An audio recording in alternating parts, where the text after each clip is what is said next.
इसी के दोस्तों, आज का संदेश है कि परमेश्वर ने शैतान को खत्म क्यों नहीं किया। ये सारी दुख मुसीबतें अभी तक है क्यों, इसे परमेश्वर खत्म क्यों नहीं करते।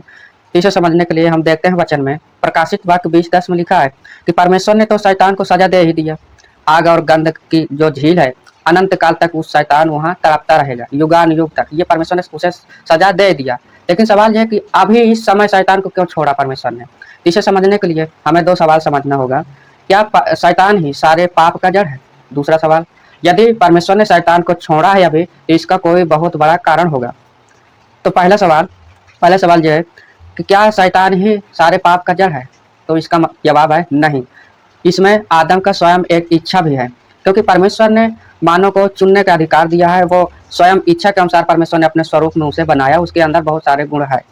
तो परमेश्वर ने यहाँ वचन में भी लिखा है, याकूब 1:14 में आप पढ़ सकते हैं, परंतु प्रत्येक व्यक्ति अपनी ही अभिलाषा में खींचकर और फंसकर परीक्षा में पड़ता है। यानी जो भी आज मानव परेशान है, जो भी इंसान परेशान है, वो अपने ही अंदर की अभिलाषा से फंसकर ही मतलब पाप में गिरा है। तो जब आदम और हव्वा भी पाप किए हैं, तो उनके अंदर भी एक अभिलाषा थी। शैतान ने तो सिर्फ उसे उकसाया है, उसे भरमाया है, लेकिन उसके अंदर वो अभिलाषा थी, वो भूख थी, वो इच्छा थी, जिसके कारण उनके अंदर लालच आया और उसने परमेश्वर की आज्ञा को तोड़ करके, शैतान की आज्ञा को मान करके और उसके कहे अनुसार फल को खा लिया और युगान युग पाप में गिर गए। इसे हम समझ सकते हैं एक उदाहरण से समझ सकते हैं कि परमेश्वर अभी तक शैतान को क्यों छोड़ रखा, अभी शैतान को खत्म क्यों नहीं करता। तो परमेश्वर की सबसे बड़ी योजना यह है कि वो हमारे इसमें परख के लिए शैतान को छोड़ा गया है। यानी हर एक आदम के अंदर, जैसे आदम अपने इच्छा अनुसार पाप को चुना है, तो परमेश्वर सोचते हैं कि उसी तरह वो मुझे भी चुने अपनी इच्छा के अनुसार, किसी के दबाव से, किसी के बहकावे में नहीं। तो वो हमें चुनने का अधिकार दिया है। तो परमेश्वर ने अपनी इच्छा के अनुसार यह भी छोड़ा है कि वो मुझे चुने। इसे हम समझने के लिए हम एक उदाहरण समझ सकते हैं। जैसे कि एक राजू है, कहीं कंपनी में काम कर रहा है और वहाँ जाता है और उसके दोस्त यार भी है, वो दारू वारू पीते हैं। और राजू हो तो वो दारू पीता नहीं, शराब पीता नहीं। तो वो एक दिन पार्टी में गया और उसके दोस्तों ने कहा, हाँ राजू बैठ, और शराब पीते हैं। लेकिन उसने मना किया राजू ने कि नहीं, मैं ये सब काम नहीं करता, मेरे को ये शराब नहीं पीना। लेकिन क्या हुआ, कोई किसी दोस्त ने चुपके से राजू के बैग में एक बोतल शराब की डाल दी और उसे मालूम भी नहीं पड़ा। और जब वो घर आया तो जो देखा वो अपने बैग में, तो एक बोतल शराब थी। तो सोच में पड़ गए, यार कौन डाल दिया। तो वो ऐसे ही फिर रख दिया बैग में, सोचा कि अब कल जाऊंगा तो जिसने डाया होगा, गलती से आ गया होगा तो वो निकाल लेगा। लेकिन कल गया और किसी से बताया भी नहीं। यदि सोचता है मैं किसी से बताऊंगा तो लोग कहेंगे कि यार ये सबके सामने शराब नहीं पीता और चुपके से पी लेता, इसीलिए चोरी करके डाला होगा, इसलिए किसी से नहीं बोला। तो वैसे ही रहा दिन भर और कोई उसके बाद की शराब निकाला ही नहीं, फिर वो चला आया। ऐसे 2-3 दिन बीत गए तो उसने सोचा कोई डाल दिया होगा, भूल गया होगा। तो सोचा, उसके अंदर एक इच्छा जागृत हुई कि ये शराब है, एक बार मैं इसे देखूं, क्या कैसे चेक करूं, इसे पी लूं, थोड़ा कैसा लग रहा है। तो उसने थोड़ा सा पिया, उसे थोड़ा अच्छा महसूस हुआ। थोड़ा थोड़ा करके वो पूरा बोतल पी गया। तो वो धीरे धीरे पाप के अंदर मतलब चला गया, वो शराब की लत उसे लगने लगी। तो ठीक इसी तरह उसके अंदर क्या इच्छा आई, शराब पीने की। तो ये इच्छा एक शैतान की तरफ से उकसाया गया। लेकिन वो चाहता तो वो उसे ना पीता, वो उसे मतलब त्याग देता, नहीं ये गलत है, मैं इसे नहीं पीऊंगा। लेकिन उसने अपनी स्वयं की इच्छा उसके अंदर जागृत हुई, वो अपनी अभिलाषा भूख के कारण इच्छा के अनुसार उसने शराब को पिया। तो वो पाप में मतलब चला गया। मतलब शैतान ने उसके मन में खिंचाव किया, शैतान ने उसके अंदर वो चीज ला के रखा मन में, नहीं इसे पी ले, तो उसने उसे पिया। तो इस तरीके से उसने पाप कर डाला और परमेश्वर से मतलब पाप दूर हो गया। तो इसी तरह हर एक आदम के अंदर, हर एक इंसान के अंदर वो अभिलाषा है जो शैतान सिर्फ उकसाता है बस। बाकी वो आदमी अपनी इच्छा के अनुसार, स्वयं अपने भोग के अनुसार वो उसे चुन लेता है और उसे उस कार्य को कर लेता है जो पाप है, जो परमेश्वर की नज़र में गलत है। तो वो उसी अभिलाषा में खींचकर पड़ जाता है, तो उससे पाप हो जाता है। यानी उसके अंदर ये भूख थी, शैतान ने सिर्फ जगाया है। जैसे कि उत्पत्ति में भी शैतान ने, उत्पत्ति 3:15 में लिखा है, जब शैतान ने आदम को कहा, हव्वा को कहा कि तुम इस फल को खाओ तो तुम्हारे अंदर बुद्धि और ज्ञान आ जाएगा, तुम परमेश्वर के तुल्य हो जाओगे, मतलब परमेश्वर के बराबरी के हो जाओगे। शैतान ने ये उसके अंदर एक खिंचाव किया, उसके मन में भरमाया। लेकिन वो चाहता, हव्वा चाहती तो वो बोल देती, नहीं परमेश्वर ने मुझे बता रखा क्या सही है क्या नहीं, तू मेरे नजर से हट जा। लेकिन उसने अपनी इच्छा को, अपनी भूख को मिटाने की मतलब मन उसके अंदर हुआ, नहीं जो शैतान बोल रहा है एक बार शायद देख लेते हैं, शायद इसमें ऐसा ही हो। तो उसने अपनी भूख को बढ़ाने के लिए, अपने अंदर जो लालच आया, जो शैतान ने भरमाया था, उसे पूरा करने के लिए परमेश्वर की आज्ञा को तोड़ा और उस फल को खा लिया। इसका परिणाम स्वरूप क्या हुआ, सारे मानव जाति पाप में हो गए। तो अब इसका सवाल ये है कि परमेश्वर जब जानता है, जैसे वो राजू शराब पिया, मतलब एक परीक्षा हुई है ना, तो इसका सवाल लोग ये भी कर सकते हैं कि परमेश्वर तो अंतर्यामी है, वो सबके मन की बात को जानने वाले हैं, तो जब परमेश्वर जानते थे कि राजू शराब में भटक जाएगा, तो उससे परीक्षा क्यों लिया गया शैतान के द्वारा? परमेश्वर जब जानते हैं कि उसका विश्वास कम है, तो परीक्षा लेने की क्या जरूरत है? तो यहाँ यह है, परमेश्वर का मकसद यह है कि कोई दबाव से न आए, वो स्वयं की इच्छा के अनुसार आए, और उसके अंदर कितना विश्वास है परमेश्वर के प्रति, यह चीज उसे भी मालूम पड़े ना, वो राजू को भी पता चले ना कि मैं परमेश्वर के प्रति कितना मेरे अंदर विश्वास है। यदि वो परीक्षा ना लिया जाता तो विश्वास उतना ही होता जितना शराब पीने के बाद हुआ। तो परीक्षा लेने से यह पता हुआ कि मसीहियों का विश्वास कितना है परमेश्वर के प्रति, यानी उस राजू का विश्वास परमेश्वर का कितना है परमेश्वर के प्रति। यहाँ तो परीक्षा से साफ साबित होता है, परीक्षा के कारण ही हमारा विश्वास मजबूत होता है। तो परमेश्वर किसी को जबरदस्ती अपने आप को उसके सामने प्रकट नहीं करता, अब अपनी इच्छा मर्जी को जबरदस्ती नहीं थोपता, क्योंकि उसने चुनने का अधिकार दिया है और मन का राजा बनाया है। इसी कारण हर एक मानव जाति अपनी इच्छा के अनुसार गलत रास्ते चुनते हैं और परमेश्वर से दूर हो जाते हैं। तो उसी तरह परमेश्वर अब भी चाहता है कि तुम अपनी इच्छा के अनुसार मेरे पास आओ, ना कि किसी के दबाव के कारण। तो इसीलिए परमेश्वर ने शैतान को इस्तेमाल कर रहा है।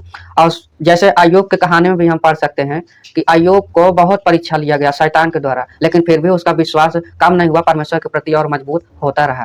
तो इस कारण परमेश्वर ने उसे बहुत डबल आशीषें दी, क्योंकि उसने अपने विश्वास में खरा उतरा। तो परमेश्वर चाहता है कि परमेश्वर की यही इच्छा है कि सबसे ज्यादा हमारा विश्वास मजबूत हो परमेश्वर के प्रति। यदि हमारा विश्वास कम होगा तो परमेश्वर से हम दूर ही रहेंगे, क्योंकि वचन में लिखा है परमेश्वर को विश्वास किए बिना परमेश्वर को प्रसन्न करना क्या अनहोना है।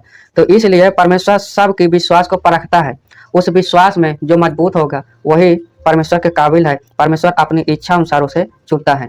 तो इसे समझने के लिए हम एक उदाहरण में और समझ सकते हैं। जैसे कि लोग सवाल कर सकते हैं ना कि अभी तक दुख तकलीफ क्यों रहने दिया, परमेश्वर इन्हें खत्म ही क्यों नहीं कर देता? मतलब अभी जो परेशानी है, जो पाप है, जो शैतान है, अभी जो सबको भरमा रहा है, ये इतना लंबा समय तक क्यों है? इसे परमेश्वर अभी खत्म कर दे, सब कुछ अभी न्याय कर दे, अभी सब परेशानियों में क्यों है? तो इसे समझने के लिए एक बहुत साधारण उदाहरण है, दूसरा उदाहरण है, इसे हम ऐसे समझ सकते हैं। जैसे कि एक कॉलेज में, स्कूल में यदि कोई टीचर मैथ पढ़ा रहा है, ब्लैक बोर्ड में हल कर रहा है, और कोई पीछे से स्टूडेंट जो आवारा है, जो थोड़ा दूसरी क्वालिटी का छात्र है, वो उठकर खड़ा होगा और बोलेगा, सर जो आप पढ़ा रहे हैं ये आप गलत तरीके से इस सवाल को हल कर रहे हैं, इसे मैं आपसे बेहतर तरीके से हल कर सकता हूँ, ये ऐसा नहीं होगा, इसे मैं अच्छी तरीके से जानता हूँ। तो टीचर क्या करेगा? क्या टीचर उसे डांट कर बैठा देगा कि बैठ, जैसे मैं लगा रहा हूँ वही सही है, जो तू बता रहा हो गलत है? अगर वो ऐसे बोलेगा तो इसका प्रभाव क्या पड़ेगा? इसका प्रभाव ये पड़ेगा कि जो जितने सारे स्टूडेंट क्लास में हैं वो सोचेंगे कि यार ये बात सही है, इसको आ रहा होगा, टीचर अपनी बेइज्जती को बचाने के लिए, अपनी इज्जत को बचाने के लिए उसने इसे बैठा दिया ताकि मेरी इज्जत खराब ना हो जाए। वो टीचर को गलत सोचेंगे, इसीलिए टीचर इसे बैठा दिया, इसे सवाल हल नहीं करवाया, ऐसा होगा ना। तो इसलिए वो टीचर वो ये क्या करता है, वो यही बोलता है कि ठीक है आ जाओ, तुम इस सवाल को यदि हल कर दोगे तो ठीक है, और यदि इसे गलत हल करोगे तो इसका दंड तो आप जानते ही हो। तो ठीक है, बोला हाँ ठीक है, मैं आ रहा हूँ हल करने के लिए। तो वो टीचर क्या हो जाएगा, साइड में हो जाएगा और वो हल करने लगेगा। तो वो जो हल कर रहा है तो उसके पीछे कितने स्टूडेंट विश्वास में है, कौन टीचर की तरफ विश्वास में है, कौन टीचर की तरफ है, कौन स्टूडेंट की तरफ है, ये एक उसके अनुसार परिणाम होगा। तो टीचर जब हल कर रहा था तो हल करते वक्त वो टीचर उसे मदद नहीं करेगा। पहला सवाल, पहला पॉइंट, वो टीचर उसे मदद नहीं करेगा, जहां गलती होगी उसे नहीं मदद करेगा, क्योंकि उसने अपने घमंड और ईगो के कारण टीचर से क्या सवाल किया और सारे स्टूडेंट से क्या सवाल किया कि इस सवाल को मैं टीचर से ज्यादा अच्छा हल कर सकता हूँ। तो वो हल कर रहा है, तो जब तक वो सवाल हल नहीं कर लेगा तब तक टीचर उसकी मदद नहीं करेगा, और जो हल कर लेगा तब टीचर उसको, यदि वो सवाल गलत है तो टीचर उसे दंडित करेगा, और जितने स्टूडेंट उसकी तरफ आए थे, जो उसके सपोर्ट में थे, टीचर उनको भी दंडित करेगा, और जो टीचर की तरफ थे, जो टीचर को मानते थे, टीचर उन्हें दंडित नहीं करेगा। तो इसी तरह आप समझ सकते हैं कि उस टीचर के अनुसार ही वो सच्चा परमेश्वर इस दुनिया को चला रहा था, इस दुनिया को चला रहा था। लेकिन शैतान ने क्या, टीचर के अनुसार ही सवाल उठाया कि इस संसार में जो आप राज कर रहे हैं इसे ऐसे नहीं चलाया जाता, इसे मैं चला सकता हूँ तुमसे बेहतर। तुम अपने प्रजा को, तुम अपने मानव जाति को अच्छी चीजें नहीं देना चाहते, मैं अच्छी चीजें देना चाहता हूँ। तो यही हुकूमत के सवाल उठाया परमेश्वर से, और आदम के पास शैतान ने जाकर बहकाया कि नहीं, जो परमेश्वर तुम्हें सिखा रहा है, जो परमेश्वर ने तुम्हें ज्ञान दिया है वो गलत है, वो सही नहीं है। आप मेरी सुनो, आप मेरी बात मानोगे तो आप ऐसे हो जाओगे, परमेश्वर जैसे हो जाओगे, परमेश्वर के बराबरी के लेवल हो जाओगे, और तुम अच्छे हो जाओगे, बल्कि बहुत अच्छे से हो जाओगे। मतलब इस तरीके से उसने सवाल उठाया। जैसे कि यहाँ बता रहे हैं, यहोवा अपने शैतान ने यह कहकर यहोवा का शैतान ने यह कहकर कि यहोवा झूठा है, मतलब शैतान ने परमेश्वर को झूठा ठहराया और अपनी प्रजा को अच्छी चीजें नहीं देना चाहता, यहोवा की हुकूमत करने पर सवाल उठाया। मतलब जैसे वो टीचर था वो स्टूडेंट था, वो सवाल उठाया कि टीचर जब आप बता रहे हो सवाल, इसे ऐसे नहीं लगाया जाता, मैं इसे बहुत बेहतरीन तरीके से लगा सकता हूँ आपसे अच्छा। तो टीचर क्या करेगा, आओ फिर तुम ही देखो बताओ। तो उसी तरह वो परमेश्वर पर वो हुकूमत पर सवाल उठाया वो शैतान ने कि तुम जो कर रही हो गलत है। तो परमेश्वर ने आदम को स्वयं इच्छा चुनने की आज्ञा दी थी। परमेश्वर ने यह भी कहा था कि इस फल को तुम मत खाना, नहीं तो तुम्हारा सर्वनाश हो ही जाएगा। परमेश्वर ने पहले ही बताया था। जैसे वो टीचर पहले ही बता देते थे ना कि गलत लोगों की संगति में मत रहो, या वो जो स्टूडेंट है वो भी सिखाए होंगे टीचर कि उसकी बातों पे मत आना, लेकिन सारे लोग उसकी बातों में आ गए। तो ठीक उसी तरह वो परमेश्वर भी आदम को सब कुछ बता रखा था, लेकिन उसकी बात कोई नहीं माना और आदम ने फल खाकर परमेश्वर के आज्ञा को तोड़ा। परमेश्वर के जो हल करने का सवाल था, दुनिया चलाने का जो उसका तरीका था, आदम ने उस तरीके को नहीं अपनाया। उसने सोचा नहीं जो परमेश्वर चला रहा है, जो परमेश्वर ने हमें दी है वो गलत है, शैतान जो हमें बता रहा है वही सही है, तो उसने उसकी बात मानी। तो ठीक इसी कारण वो शैतान इस समय इस दुनिया को चला रहा है। इस दुनिया का इस समय मालिक कौन बना है? शैतान ही। क्योंकि लिखा है दूसरे कुरिन्थियों 4:4 में, इस समय वो शैतान है इस संसार को चला रहा है, सारे मानव जाति की आंखों को मतलब अंधा कर दिया है कि कोई मसीह को, सच्चे परमेश्वर को न पहचान सके। ये दुनिया का ईश्वर बना बैठा है और इस संसार की सृष्टि को कैसे चलाना है वो अपनी तरीके से चला रहा है। आज इसी तरह उसी के तरीके से चलाने के कारण ही सारे मानव जाति दुख परेशानियों में पड़ा है और परमेश्वर इसलिए उसे नहीं रोकता इस समय, क्योंकि वो अभी इस समय हल कर रहा है। इस समय उस सवाल को जिस समय जैसे वो स्टूडेंट वो सवाल को हल कर रहा है, तो परमेश्वर वो कहीं भी अगर वो सवाल में गलती होगी तो परमेश्वर उसे मदद, वो टीचर उसे मदद नहीं करेगा। तो ठीक इसी तरह जो सवाल ये जो दुनिया चल रही है, शैतान चला रहा है, शैतान जो गलती कर रहा है, तो परमेश्वर उसे मदद नहीं करेगा। क्यों नहीं करेगा? क्योंकि परमेश्वर सोचता है कि सारे मानव जाति अपनी इच्छा के अनुसार मुझे चुने, ना कि शैतान जबरदस्ती से। मतलब परमेश्वर किसी को अपनी तरफ जबरदस्ती नहीं चाहता। तो सारे मानव जाति इस समय किसके चलाए चल रहे हैं? उस शैतान के चलाए चल रहे हैं। तो परमेश्वर सोचता है कि लोग मेरे चलाए चलें, मेरी आज्ञा को माने, लोग मेरे तरीके से चलना चाहें, तो इसलिए वो किसी के ऊपर जोर जबरदस्त नहीं करता। और परमेश्वर की यही इच्छा कि लोग मुझे माने, तो अपने मन से माने, अपने मन फिराव के अनुसार माने और अपने विश्वास से माने। हमारे अंदर इसीलिए इतनी परेशानियां आती हैं ताकि हमारा विश्वास परखा जाए। परमेश्वर हमारे विश्वास को परखता है। यदि हम अपने विश्वास में ही कमजोर रहेंगे तो हम परमेश्वर के करीब नहीं रहेंगे। तो परमेश्वर हमसे वो रिश्ता चाहता है जो हमारे अंदर कोई संदेह ना हो, पिता और पुत्र का पक्का एकदम गहरा प्रेम रिश्ता बने, विश्वास वाला। पिता यही चीज चाहता है, इसीलिए हर एक इंसानों के ऊपर विपत्ति परेशानी भी आती है। मत्ती में भी लिखा है जहाँ एक व्यक्ति के ऊपर दुष्ट आत्माएं थी। क्यों लोगों के ऊपर दुष्ट आत्माएं आने देता है परमेश्वर? ताकि परमेश्वर की महिमा हो। वहां लोग यीशु के नाम से उस दुष्ट आत्मा को निकाले और यीशु की महिमा की, हाँ यीशु ही सच्चा खुदा है, परमेश्वर है, उसकी महिमा, उसकी जय जयकार हो, उसका विश्वास मतलब मजबूत हो परमेश्वर के प्रति। तो इसीलिए परमेश्वर सारे दुख परेशानियां इस समय रहने दिया, क्योंकि दुख परेशानियां अगर हार जाएगा तब तो मानव जाति और भी नहीं मतलब समझेगा। मतलब ये सबसे बड़ा सबूत ये है, जैसे पहला सवाल है क्या शैतान ही पाप का जड़ है? इसका जवाब है नहीं, क्योंकि लिखा है वचन में, प्रकाशित वाक्य में कि जब यीशु का 1000 वर्ष का जब मतलब आएगा समय ना, तो शैतान को 1000 साल के लिए बंद कर दिया जाएगा और उसके बाद फिर छोड़ा जाएगा, बंद कर दिया जाएगा ताकि लोगों को ना भरमा सके। उसके बाद फिर छोड़ा जाएगा, तब हमेशा के लिए बंद कर दिया जाएगा। मतलब यहाँ लिखा है कि 1000 वर्ष के लिए बंद कर दिया जाएगा, फिर छोड़ा जाएगा ताकि लोगों के लिए वो फिर भरमाए, और जब बंद रहेगा तो लोगों को नहीं भरमा पाएगा। तो उस बीच में जब शैतान को बंद कर दिया जाएगा 1000 वर्ष के लिए, तो लोगों को नहीं भरमाएगा, तो वहां भी यीशु को लोग नहीं मतलब अपनाएंगे। वो भी फिर भी कुछ लोग ऐसे होंगे जो पाप में अपने जीवन को बिताएंगे, अपनी ही अभिलाषाओं के अनुसार चलते रहेंगे, अपनी ही अभिलाषाओं में, क्योंकि उसके स्वयं की इच्छा मानव के अंदर है ना, तो अपनी इच्छा के अनुसार फिर भी यीशु को नहीं अपनाएंगे। तो परमेश्वर चाहता है कि कोई किसी को मैं जबरदस्ती नहीं करूंगा। जैसे ही आदम अपनी इच्छा के अनुसार पाप किया है, वैसे ही अपनी इच्छा के अनुसार मुझे अपनाए, मेरे पास आए। मैं किसी को जबरदस्ती नहीं करना चाहता। मतलब लिखा है अय्यूब 34:10 में जो लिखा है, दुनिया के बुरे हालात के लिए परमेश्वर जिम्मेदार नहीं है। मतलब यहाँ आदम अपने ही अभिलाषा के अनुसार फंस करके स्वयं ही जिम्मेदार हुआ है। आज भी जो दुनिया में हालात परेशानियां आती हैं वो परमेश्वर की ओर से नहीं बल्कि मानव के खुद की अभिलाषा के कारण ही है, और परमेश्वर ही सब चीजों से निकालना चाहता है।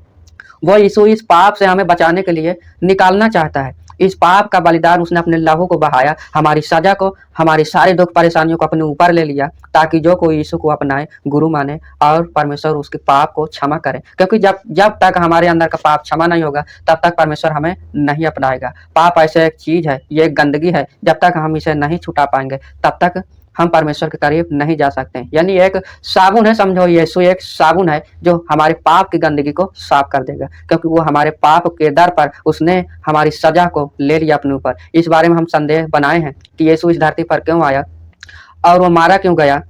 इस संदेश के बारे में वीडियो बना चुके हैं, डिस्क्रिप्शन में और आई बटन में मिल जाएगा, उसे आप देख सकते हैं। तो परमेश्वर शैतान को अब तक क्यों नहीं खत्म किया?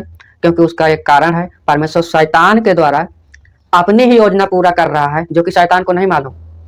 और परमेश्वर की योजना के अनुसार विश्वासियों आदमियों का, जो इंसान जो विश्वासी है, उनका विश्वास परखा जाता है कि वह वास्तव में विश्वास पर में है कि नहीं। जैसे वो राजू के अंदर कम विश्वास था परमेश्वर की तरफ, तभी तो वो अभिलाषा में फंसकर शैतान के रास्ता को अपनाया, शराब को पिया। यदि उसके अंदर विश्वास पक्का होता तो क्या वो शराब को पीता? वो ठुकरा देता, नहीं, ये गलत है। तो इसी तरह परमेश्वर हमारे अंदर दुख मुसीबतें इसलिए आने देता है, क्योंकि जब दुख मुसीबतें नहीं आएगी तो हम परमेश्वर को और भी नहीं लेंगे, और भी परमेश्वर को नहीं मानेंगे। क्योंकि हर एक इंसान इस समय पाप के स्वभाव में है, उसके अंदर वो फल का जो आदम ने खाया था, उस फल के कारण हर एक मानव जाति के अंदर पाप का स्वभाव है, वो हमेशा ही पाप में है। तो इसीलिए हर एक मानव जाति जो करता है वो पाप ही करता है, उसके अंदर स्वभाव है। तो परमेश्वर इस स्वभाव को हमारे अंदर से हटाना चाहता है, इसीलिए वो हमारे अंदर विपत्ति मतलब बढ़ाता है कि जब हमारे अंदर विपत्ति होगी तभी हम परमेश्वर को मानेंगे। जैसे कि दोहा भी लोग कहते हैं ना कि दुख में सुमिरन सब करे, सुख में करे न कोई, सुख में सुमिरन सब करे तो दुख काहे को हो। तो ये जो कहावत थी, ये जो लाइन थी, कोई मतलब धर्म कहीं भी से भी हो, लेकिन ये सही है। जब तक इंसानों के अंदर दुख नहीं होता तब तक परमेश्वर को मानते नहीं। तो परमेश्वर ये नहीं चाहता कि लोग मुझे कोई धर्म के अनुसार या दिखावे के अनुसार मुझे कोई माने। परमेश्वर ये चाहता है कि मेरे अंदर जो पिता पुत्र का रिश्ता था, जो पहले जो टूट गया था, वो रिश्ता मजबूत हो, कोई जबरदस्ती का ना हो, वो एक प्रेम का रिश्ता हो। और प्रेम का रिश्ता का मतलब ये है कि विश्वास गंभीरता से हो, हमारा विश्वास परमेश्वर की तरफ बहुत गहरा हो। अब विश्वास ही से हमारा रिश्ता मजबूत होगा। तो परमेश्वर यही चाहता है कि जो भी मुझे माने वो अपने मन से माने, अपने सच्चे मन से माने, कोई जोर जबरदस्ती से न माने।